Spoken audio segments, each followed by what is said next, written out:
Olá, amigos do Papo.com. Hoje eu estou particularmente feliz, muito contente, porque temos uma figura de extrema importância no mercado financeiro brasileiro que deu a honra de nos conceder uma entrevista, um bate-papo. Eu estou falando de Luiz César Fernandes. Para aqueles que já estão há mais tempo no mercado vão lembrar de quem é Luiz César Fernandes.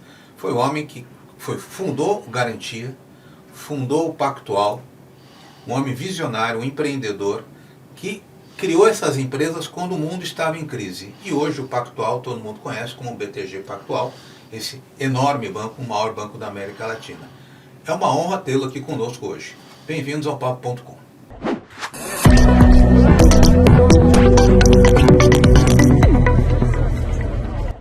Eu queria entender um pouco, antes de começar, um pouco da sua história, né?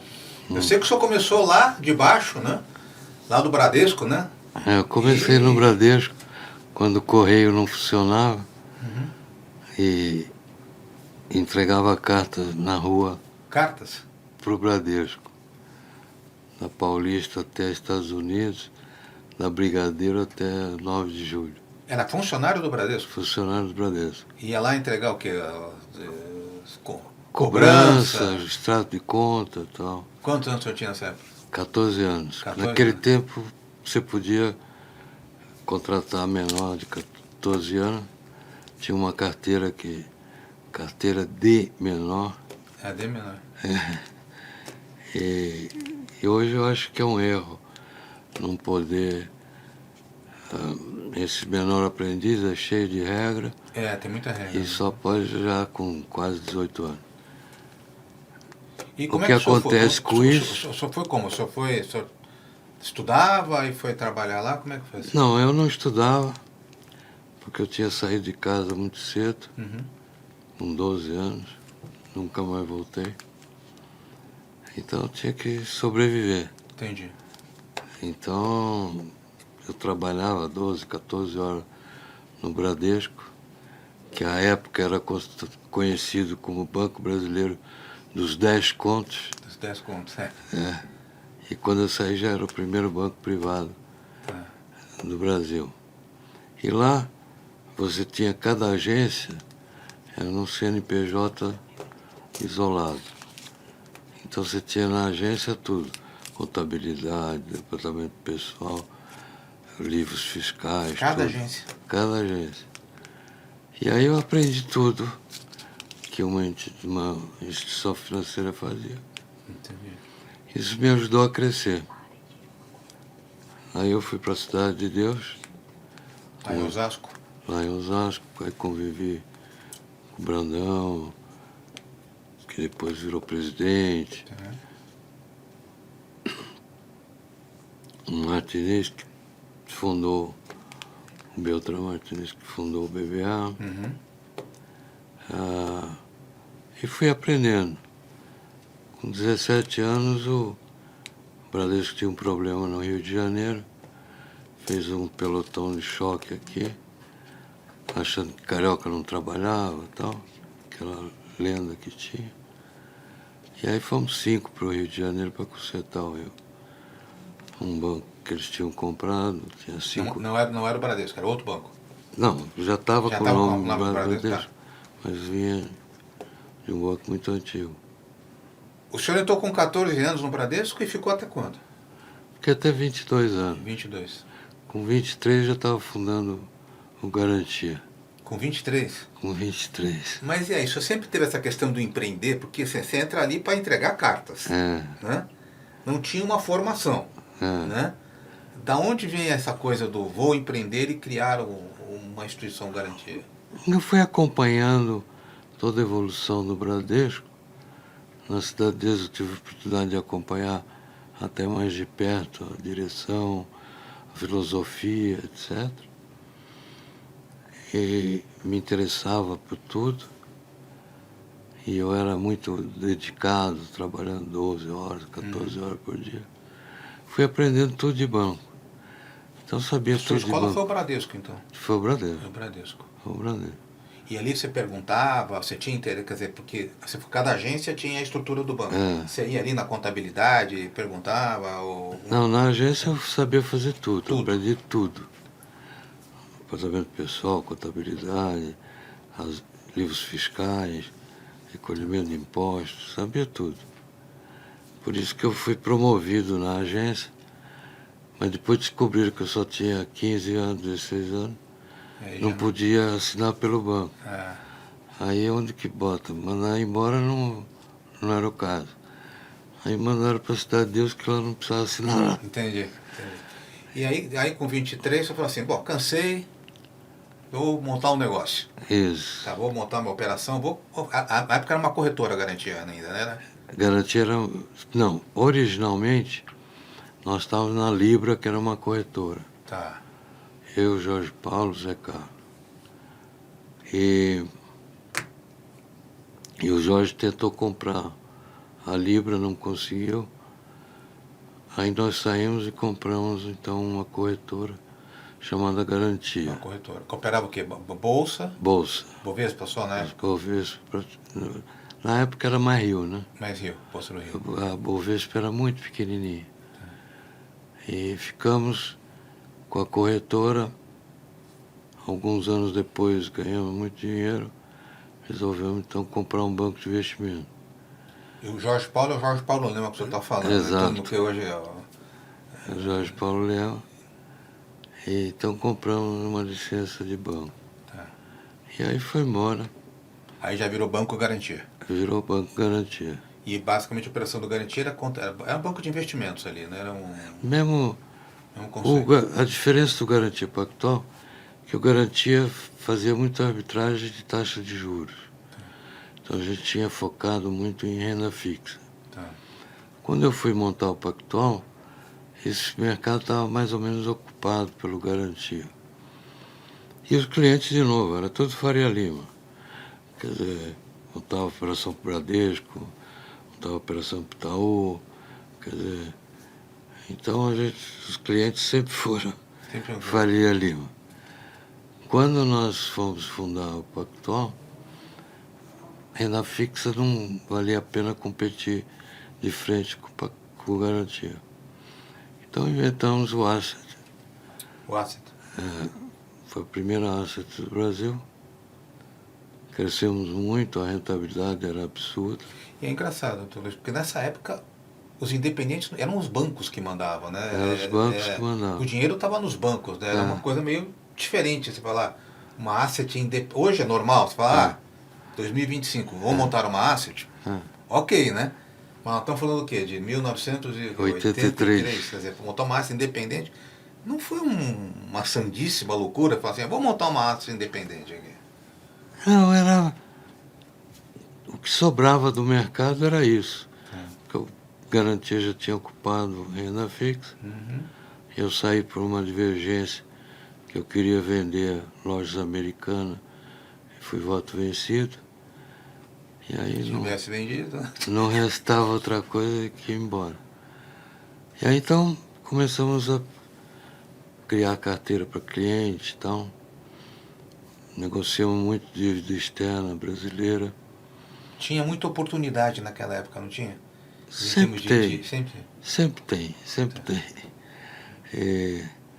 Basta você descobrir, como diz o povo. Entende o que está se falando, mas não identifica a pessoa. Entendi. E me diz uma coisa, o senhor trabalhou com o Paulo Guedes, foi funcionário seu? Não, foi meu sócio. Foi sócio? E como é que era Nós conhecemos o Paulo Guedes, eu conheço o Paulo Guedes da época do IBMEC, né? Então, eu conheci o Paulo Guedes, porque um amigo comum pediu para ajudar na eleição dele para o IBMEC. E aí eu ajudei, fiz um jantar para ele, nós estávamos em Washington. E aí ele conseguiu assumir o IBMEC, aí eu aproveitei que estavam lá, conversa vai, conversa vem. Eu estou pensando em montar um banco, você não quer vir? Ele falou, não entendo nada, mas vou. Então, entendi, de banco eu entendo, você falou, né? Banco eu entendo, estou precisando entender de cenário. Então foi assim um encontro casual. Vê como a vida é engraçada, né? Assim como o André também. Encontrei com ele no corredor Washington. Falei, André, vamos montar um negócio. André Esteves? Não, o André Jacuzzi. O Jacuzzi. Na JGP. Aí os três acabamos montando. E aí começou a operação, você focou nesse negócio. Aí o Pactual cresceu muito, né? Cresceu muito. Quer dizer, quando eu saí, nós já tínhamos algo em torno de 17 bilhões de dólares sob gestão. Quer dizer, que já é um número importante, né? E as rentabilidades eram incríveis. Sim. 100% em cima do dólar. Teve ano que deu 1.300 em cima do dólar. Então, aí eu queria perguntar para o senhor o seguinte: o senhor pegou um momento do Brasil de várias crises, né? O senhor pegou crise Que do não faltou. Crise de dívida externa, crise do petróleo, crise das bolsas, quando da Ginarras, que acabou culminando até na venda da operação da Bolsa do Rio, né? Como é que era? É verdade essa coisa de que no momento da crise é que você tem as grandes oportunidades ou as oportunidades estão aí independente disso? Elas sempre estão aí. O que acontece é que nas crises, as grandes instituições recolhem o trem, né? Fica todo mundo querendo não levar chumbo. Uhum. E aí surgem oportunidades, porque o spread abre, pouca gente querendo fazer negócio, e aí isso é onde você tem ganhos maiores, né? Então, no Garantia, a grande virada que a gente fez foi quando o Delfim Neto tabelou tudo e veio a Max. A Max, 30%, né? Então ali nós ganhamos muito dinheiro. Depois ganhamos dinheiro quando a inflação disparou. Com o Mário Henrique, que fez o refinanciamento compensatório, disparou a inflação. Nós estávamos posicionando a inflação, ganhamos muito dinheiro. Pactual a mesma coisa. Quando teve o plano Collor, nós fomos o único que não tivemos dinheiro retido. Não teve? Nem nosso, nem de cliente. Qual foi a mágica? Botamos para fora. Vocês tinham tirado dinheiro antes. Plano cruzado, nós ganhamos rios de dinheiro. Vocês com liquidez naquela época devem ter nadado de braçada no... Porque para quem não acompanha, para quem é mais jovem, né, doutor Luiz? Foi um plano que limitou a R$50, era um valor ridículo, né? Enxugou todo o dinheiro da sociedade. Hoje é impensável, né? Você pode imaginar que o cara entra na tua conta e tira o seu dinheiro, né? E o desempenho da Asset no Pactual era importante? Era uma rentabilidade boa? No período que eu tive lá, a menor rentabilidade foi 100% sobre dólar. Menor? Menor. A menor. Não é maior. Não, a menor. A menor rentabilidade? Aí, teve ano que fizemos 1,3 mil%. Nossa, mas... E qual era o... Ali foi a Telebrás. Quando houve a privatização da Telmex no México, saiu a $70 por ação. E a Telebrás estava aqui a 59 centes de dólar. E nós falamos, a Telebrás era 3 vezes maior do que a Telmex. Como é que pode? Aí nós começamos a comprar a 59 centes.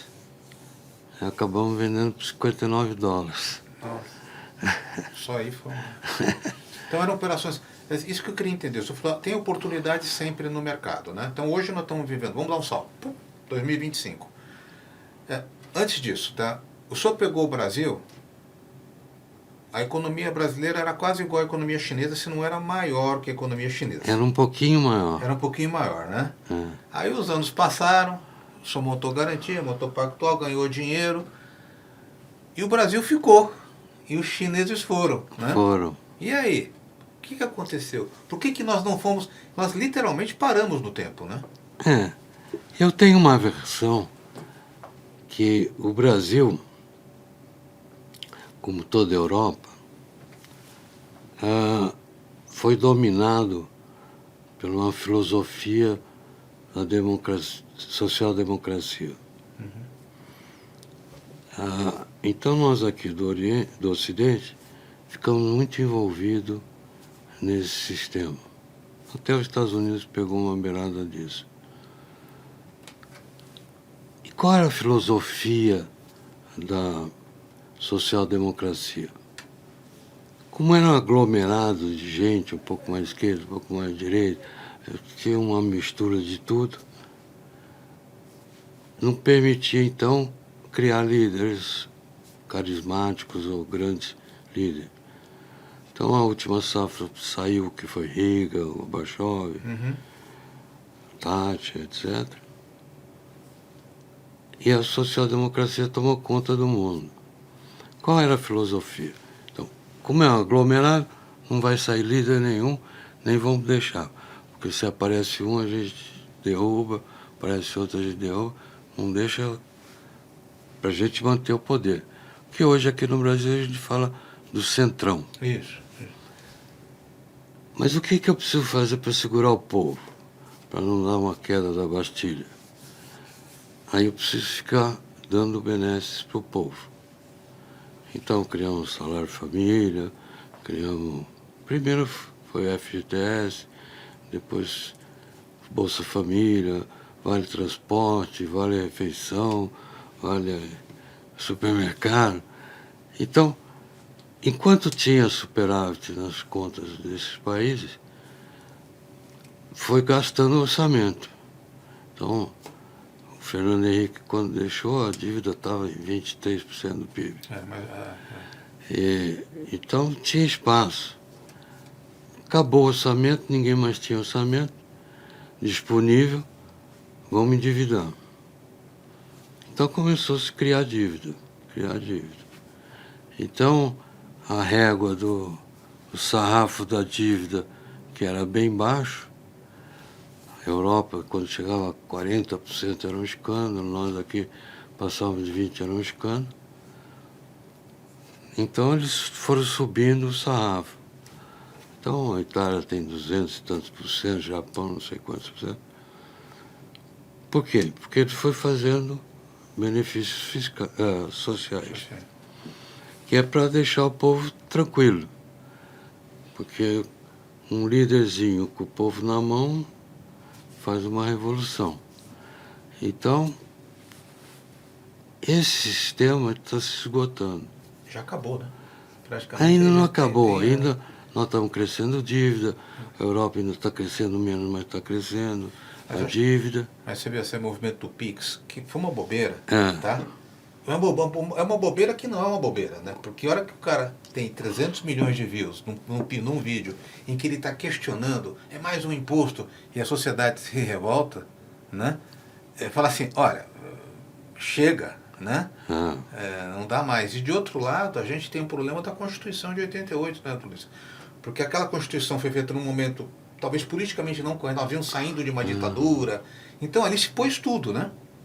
Não, tem que ter, mas cadê a contrapartida disso? E nós estamos amarrados nessa... Eu acho que tem a parte do orçamento que está destinada previamente. E ela cresce de acordo com o que cresce a receita. Mas isso aconteceu todo o Ocidente. A Europa está no mesmo problema que nós, toda a Europa, um mais, outro menos. A Itália é um pouco pior, mas a Alemanha está numa crise, a França está numa crise. O que está mais quietinho é Portugal ainda, por enquanto. A Inglaterra, quer dizer, todo mundo que absorveu a filosofia da social-democracia está em crise. E agora o que o Trump está fazendo são medidas fantasmas. Quer dizer, ele não está fazendo medida, ele está fazendo só fantasma. Vou tributar todo mundo. E não tributa. Aí depois vamos negociar aqui que eu quero mais isso. Então ele está tentando derrubar a social-democracia. Então quando se fala que a democracia está em jogo, está em risco, não é a democracia que está em risco, é a filosofia da social-democracia que está ruim. Então, os amontoado de partidos estão se esfacelando. Um junta para cá, outro junta para lá, um muda de discurso. Estão tentando mudar de roupa para ver se não é... E nesse caso, a China, que não tinha a questão social, que era uma ditadura, vai ser do jeito que eu quero. Foi embora. Foi embora. E livre, porque A China, ela tem um regime político centralizado, mas comercialmente, industrialmente, é muito competitivo. Eles aprenderam, né? É. Eles aprenderam. Então, a China foi para a guerra, disputar mercado, palmo a palmo, e foi ganhando mercado. E assim, voltando para o Brasil hoje, quais são as oportunidades que o senhor vê no mercado? O senhor falou que o seu cliente está na Faria Lima, né? Mas atrás da Faria Lima tem os clientes da Faria Lima, né? O que o senhor está vendo assim, de oportunidades em segmento? É infraestrutura? São empresas que estão em setores que o senhor está olhando com um pouco mais de atenção? O que o senhor vê aí? Coisa da inteligência artificial? Tem muita coisa nova aí, né? Você tem alguns problemas a enfrentar, nem todos ainda apareceram. Se você pegar meados do ano passado, todo mundo apostava que a taxa ia cair. Sim. Então todo o mercado e as empresas, principalmente o mercado, acabaram tomando dinheiro de curto prazo para financiar a longo prazo. Então não botou uma taxa, botou uma taxa razoável para o fechamento de taxa. Então agora, tem muitos hedge funds, muito FDICs e muitos até bancos que estão descasados. Quer dizer, a taxa curta está subindo e o meu empréstimo está... A mesma coisa com as empresas. As empresas fizeram investimentos, algumas, prevendo que a taxa ia cair e que justificava aquele investimento. A taxa reverteu, o longo chegou a quase 16%, 30 anos do Brasil, e as empresas se empipinaram também. Tem um nó armado aí. Hã? Tem um nó. Tem um nó armado. Então, alguns do sistema financeiro estão encilhados, captando curto a taxa mais alta do que aplicou, seja empréstimo, seja o que for. E o setor privado, fora banco, também está no mesmo problema, os FDICs, etc. Emprestaram longo e estavam captando. E se houver uma oportunidade de negócio aqui, tem como fazer uma mudança de perfil de dívida? Aí você vai ter que fazer o perfil de dívida adequado, né? Ou você estica o prazo dentro da geração real de caixa e enquadra a empresa e renegocia. Ou você faz um extrajudicial e fala, ó, precisa cotar a dívida em X%, vamos sentar e conversar. Por um lado. Por outro lado, os próprios sistemas financeiros vai ter que se adequar. Os assets vinham sofrendo bastante com a queda da bolsa e a subida do dólar. Então, muitos clientes levaram o dinheiro para fora. Então, se olhar as carteiras, tem asset que perdeu 80% do patrimônio sob gestão. Então, ela não sustenta mais. A capacidade de gestão estava para muito maior. Ficou pequena e... Está havendo um movimento de fusões de assets, né? Porque o custo ficou caro, então você está tendo aí várias empresas se juntando ou consolidando. Isso. Então esse é um movimento que vai acontecer cada vez mais, porque não dá para ter 3 mil assets Não faz sentido. no Brasil. Então tem cara que tem 100 milhões sob gestão, 500 milhões de reais. Isso não paga a conta. Os custos são muito maiores.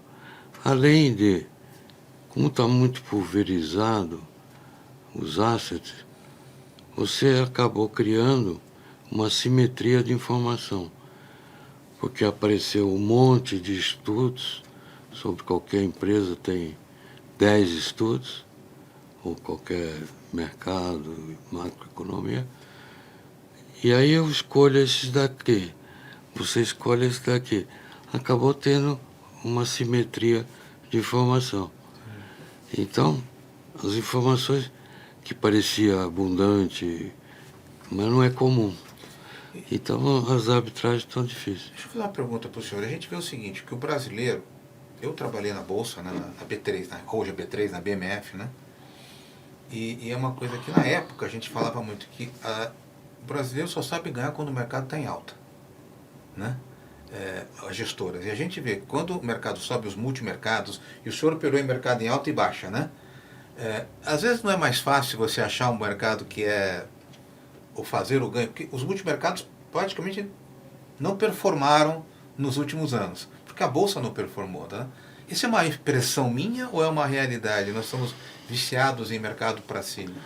O problema é o seguinte, as últimas gerações de mercado, de assets principalmente, são gerações que não passaram, é tudo pós-real. Foi 94 para frente. Então eles não sabem como é que é atravessar uma crise. Então teve muita gente nesse mercado que era apenas um surfista. Pegou a onda e foi. Momento de crise, você tem que saber como. Então eu costumo dizer que momento de crise você tem que sentar em cima da mão, para não fazer nada. Entendi. Ou fazer uma posição oposta que o mercado está achando. Então,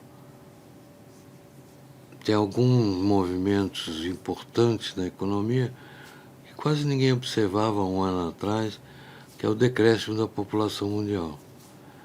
Isso é um problema grave, porque você tem todos os cálculos atuarial furados, desde plano de saúde, Tudo. pensão, tudo isso está furado, porque nós estamos falando de perspectiva de vida ainda de 62 anos. Então todos esses cálculos... Hoje, 60 hoje é os 50 de algum tempo atrás, né? Então, hoje tem gente que está passando dos 80, com boa performance. É o meu caso. Então tá ótimo. Então, a longevidade aumentou e a maternidade não apareceu. Mais um Então, hoje nós temos mais pessoas com mais de 50 anos do que com menos de 9. Então, ela só vai se agravar daqui para frente. E aí não tem experiência para gerir momentos diferentes, né? Então, esses momentos que nós já passamos, já vimos esse filme, tá certo? E deixa eu perguntar uma coisa, o senhor falou que o senhor está fazendo assim, o senhor está super bem, mas estou sabendo que o senhor está comprando um banco aí, é verdade isso? Então, não é hora de usufruir um pouco a vida, vou fazer um investimento, tá? Não sei muito ficar parado. Eu morei alguns anos numa fazenda que era tranquilo, tocando devagar. Mas não aguento ficar parado. Muito calmo ali, pô. Muito previsível. É. Então, eu gosto mesmo de mercado, turbulência, quanto pior, melhor. Esse que é o que eu gosto. E a ideia é voltar para o mercado? Então vai voltar com tudo? Como é que vai ser? É voltar. Pode falar? Não sei se dentro posso perguntar. Estou perguntando aqui, porque passarinho me contou. Não, ainda aqui. estou negociando, ainda não está assinado. Tá. O Banco Central tem que aprovar. Mas a ideia é isso, é continuar com os meus clientes da Faria Lima. Entendi. Não sair correndo. Pensar em operações, oferecer operações, soluções, tudo com mercado de capitais. Tanto faz. Tá. Pactual, a primeira operação que nós fizemos foi com o Bradesco, uma operação do BNH. Eu nunca entendi de construção, muito menos BNH. Depois fizemos para o Credit Suisse uma operação de dívida externa. Ele queria se livrar de qualquer jeito da dívida externa, nós conseguimos que ele se livrasse. Então... É engraçado, o que o senhor está me falando é uma coisa... Outro dia eu estava conversando com um amigo meu que ele falou assim, eu não tenho um produto, eu tenho foco no cliente. Ele falou isso para mim, eu crio o produto de acordo com o cliente. O cliente tem um problema e eu resolvo o problema. É um pouco isso que o senhor está falando? Vai detectar... Bem diferente. Diferente? Porque eu não tenho cliente. Entendi. Eu descubro o que o mercado está precisando. E aí adequo. Quer dizer, desde, por exemplo, na época do Garantia, você liquidava as operações com os títulos ao portador à época, de uma empresa para outra. Na bolsa tinha que levar na bolsa, pegar os títulos na bolsa. E assim era com o Tesouro também. Então você saía embaixo do braço, 150 milhões de dólares de papel portador. Coisa maluca. E aí criamos o Selic para acabar com isso. Só que depois o Banco Central se apoderou do Selic. Foi ideia de vocês, né? Foi nós que fizemos. A Selic, na verdade, é uma grande caixa registradora do que estava rodando na mão das pessoas, né? Foi um sucesso o Selic e foi roubado até o nome para a taxa de juros do Banco Central de referência. E assim, hoje o senhor olhando o Brasil, tá? Eu não gosto de falar de governo, tá? Para mim, governos são passageiros, tá? Não é PT, não é PT, isso para mim é tudo passageiro. O senhor olhando o Brasil hoje, com a sua experiência de vida, né? Eu estou um pouquinho atrás do senhor, estou com 61, mas mais acabadinho um pouquinho. Eu acho que a gente teve uma grande janela de oportunidade nesse país em 1994 com o Plano Real, né? Acabou-se com a inflação, uma equipe econômica de alto nível, e a gente perdeu essa janela, né? Por conta do endividamento, por conta dessa questão toda. Como é que o senhor vê hoje o Brasil encaixado no mundo e na perspectiva do futuro desse jovem, do menino que hoje está com 18, 19, 20 anos? O que vai ser o país? O país patinou, o país perdeu umas oportunidades. Dá para recuperar? O que nós temos que fazer? E aí, aqui, eu não quero falar em governos, eu quero falar em Estado. Eu acho difícil a recuperação do Brasil. Porque a social-democracia não permite grandes lideranças. E para tirar o Brasil do ponto que está, nós precisamos de uma liderança forte. Com visão clara do que tem que fazer. Nós vamos ter liderança, você não sabe o que fazer. Mas nós temos que ter um líder quase carismático para puxar o carro e fazer os ajustes necessários. Porque a maior força no Brasil ainda é o Centrão, que é social-democracia. Então essa está muito presente, muito forte, e tira de um, bota para cá, bota para lá. Quer dizer, fica aquele jogo para não deixar ninguém liderar. Então, se tiver um cara liderando o Congresso, já vão derrubar ele, então, ou botar outro. Mas aí eu fico pensando no seguinte, o Brasil hoje, quer dizer, se a gente pega 94, a gente tinha um presidencialismo onde o executivo tinha um poder forte, conseguia, né, coordenar o país com medidas provisórias, ou que seja, que antigamente eram os decretos, né? Depois o STF existia, mas existia dentro de um arcabouço mais equilibrado, né,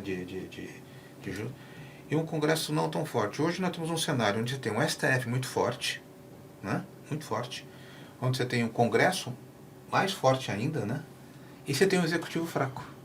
Então, como um líder desse hoje, né, se tivesse um líder, né, se fosse, pode conseguir mudar se a gente não mudar a estrutura toda do país. Então, quando se fala que a democracia está em risco, no mundo todo, não é verdade.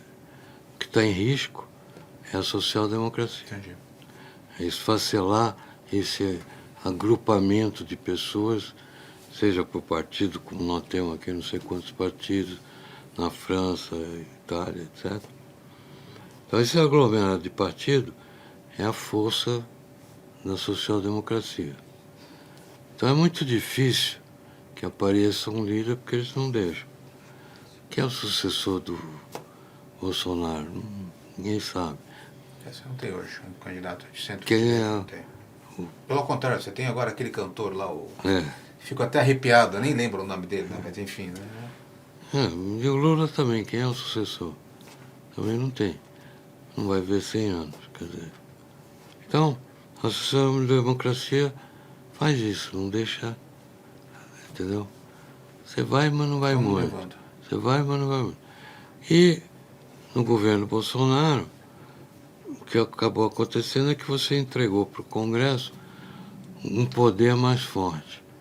Ficou na metade do caminho da filosofia que ele tinha, que era acabar com a social-democracia e passar para o Congresso o orçamento. O orçamento é, se vira, me diga o que eu faço. Só que errou na mão. Só que ficou no meio do caminho. Quer dizer, ele passou, mas não passou tudo. A responsabilidade ainda está com o presidente. E o Congresso decide 80% do orçamento. E hoje você tem essa disputa entre os três poderes. Que disputa sempre existiu, né? Faz parte do jogo, né? O que acontece é o seguinte. Isso é filosofia da social-democracia. Não deixar ninguém ter poder pleno. E uma pergunta assim, a gente já está com o nosso horário, mas eu queria saber, do ponto de vista global, tá? A gente também está com um cenário meio conturbado. Nós temos o Trump ali... Igual ao nosso. É, igual ao nosso, né? Mas assim, é como você falou, até agora ele está fazendo medidas fantasma, mas medidas fantasma que num certo sentido assustam, né? Porque o fantasma também assusta, né? Fala, não vai no cemitério à noite que tem fantasma. Eu não vou. Mexe lá na... Eu não mexo, né? Quando ele mexe com o México e quando ele mexe com o Canadá, que são parceiros, não são inimigos dele, são parceiros de 30 anos, mas né? Por enquanto é fantasma.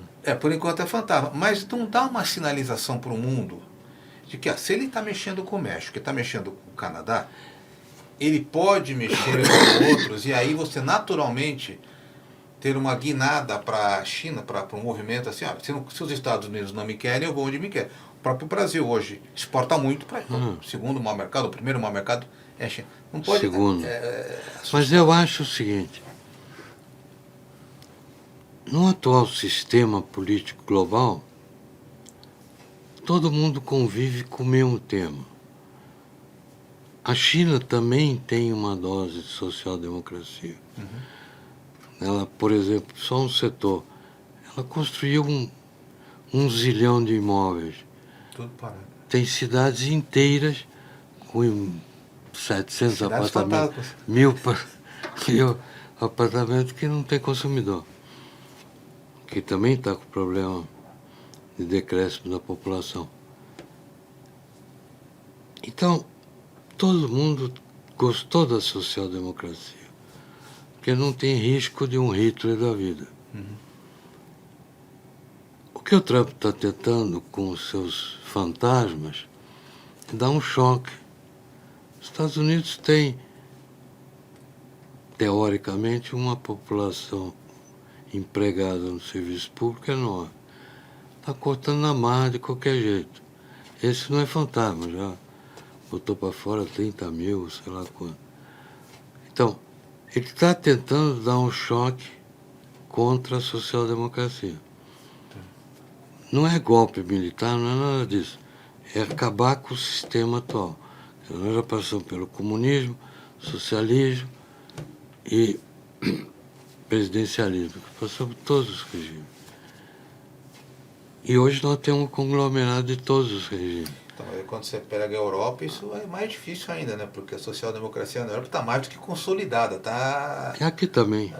Mas ali você tem centenas de anos, né? Não. É do Hitler para cá. A social-democracia cresce na década de 50. Você tem um baby boom no mundo, e aí você tinha que ajudar esse baby boom, porque não tinha emprego para todos. Então ali começou a social-democracia crescer. E assim, os seus planos agora, então, fecha, o senhor está olhando o Brasil, olhando o mundo, o senhor está otimista, realista, otimista, tem oportunidades. Para a gente, que a gente já está dá para acreditar que nós vamos ter um cenário de recuperação ou vai ser mais do mesmo, esse crescimento 1,5%, 2%? Acho que o Brasil, historicamente, está no mesmo lugar que sempre teve. Então, você pegar décadas e décadas, o crescimento médio é perto de 1. Então, é um crescimento medíocre, é o que nós fazemos. Sem uma grande liderança... Não vai acontecer. Então, enquanto o Centrão existir, vai ser muito difícil. Quer dizer, a gente depende de uma renovação de Congresso que não... Não, uma renovação de filosofia. Não é do Congresso. Há um momento de ruptura disso? À vista, não. Que a Argentina teve, né? Precisa de um Milei, precisa de um Trump para chutar o balde. A gente não sabe se é bom ou se é ruim, mas tem um momento de ruptura. Quer dizer, nós estamos perto disso, cada vez mais perto, talvez. Quando eu falo ruptura, não é ruptura democrática, de... Cara, vamos repensar o que a gente quer fazer da vida, né? Eu acho que os Estados Unidos está mais perto que a gente. A Argentina está mais perto, mas ainda as forças políticas não se acomodaram. À medida que o Milei tem sucesso em cada direção, vai diminuindo a resistência, mas ele tem um bom pedaço para vencer a resistência. Mas é esse o caminho. Quer dizer, alguém que tenha coragem. Que chacoalhe um pouco essa questão. Meloni na Itália, quer dizer, ela está rompendo com todos os padrões. Uma mulher de 1,5 m. Olha, eu queria agradecer a sua presença, já fazer um convite para o senhor, que o senhor vai ter o banco daqui a pouco. Assim que o Banco Central aprovar, eu quero fazer um outro papo, se o senhor aceitar o convite. Mas aí para falar de mercado mesmo, do que você vai trazer de novidade, porque está comprando um novo banco. Será que vem um novo Garantia? Será que vem um novo Pactual aí? Ou um Bradesco, quem sabe, né? Estão muito longe para chegar lá.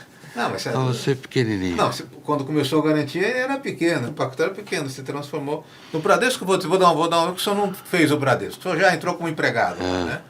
Mas eu queria agradecer muito esse papo que o senhor teve com a gente aqui. O Pactual começou com 400 mil reais. Pactual? Então, tá vendo? Já ele transformou, né? E o Garantia 4 milhões negativo. Negativo? Você vê como é que é a vida, né? Gente, nós conversamos com o Luiz César Fernandes, foi um papo super gostoso. É a experiência de vida de uma pessoa que começou de baixo, entregando correspondência no Bradesco e construiu 2 dos maiores bancos de investimentos do Brasil, Pactual, hoje BTG. Já que foi ótimo, ele está lançando em breve comprando um novo banco. A gente vai trazer ele aqui para conversar sobre isso e conversar um pouco mais sobre a vida, que sempre é bom ouvir gente que tem experiência, né? Espero que você tenha gostado, obrigado pela sua presença e a gente se vê numa próxima oportunidade. Até lá, gente.